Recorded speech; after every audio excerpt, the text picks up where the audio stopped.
সুনীল গঙ্গোপাধ্যায় পাহাড় চূড়া। অনেকদিন থেকেই আমার একটা পাহাড় কেনার শখ, কিন্তু পাহাড় কে বিক্রি করে তা জানি না। যদি তার দেখা পেতাম, দামের জন্য আটকাতো না। আমার নিজস্ব একটা নদী আছে, সেটা দিয়ে দিতাম পাহাড়টার বদলে। কে না জানে পাহাড়ের চেয়ে নদীর দামই বেশি। পাহাড় স্থাণু, নদী বহমান।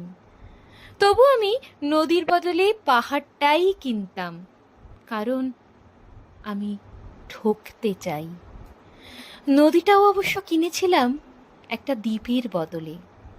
ছেলেবেলায় আমার বেশ ছোট্টখাট্ট ছিমছাম একটা দ্বীপ ছিল, সেখানে অসংখ্য প্রজাপতি।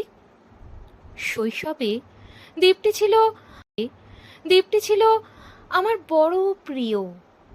আমার যৌবনে দ্বীপটি আমার কাছে মাপে ছোট লাগলো। প্রবহমান ছিপছিপে তন্নিধি নদীটি বেশ পছন্দ হলো আমার। বন্ধুরা বলল, ওইটুকু একটা দ্বীপের বিনিময় এত বড় একটা নদী পেয়েছিস, খুব জিতেছিস তো। তখন জয়ের আনন্দে আমি বিহ্বল হতাম। তখন সত্যিই আমি ভালোবাসতাম নদীটিকে। নদী আমার অনেক প্রশ্নের উত্তর দিত, যেমন, বলো তো আজ সন্ধেবেলা বৃষ্টি হবে কিনা। সে বলতো, আজ এখানে দক্ষিণ গরম হাওয়া, শুধু একটি ছোট্ট দ্বীপে বৃষ্টি, সে কি প্রবল বৃষ্টি, যেন একটা উৎসব।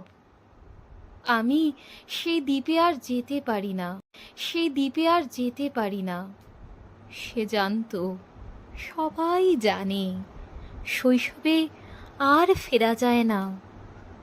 এখন আমি একটা পাহাড় কিনতে চাই।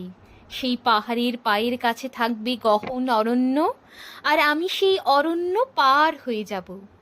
তারপর শুধু রুক্ষ কঠিন পাহাড়, একেবারে চূড়ায় মাথার খুব কাছে আকাশ, নিচে বিপুলা পৃথিবী, চরাচরের তীব্র নির্জনতা।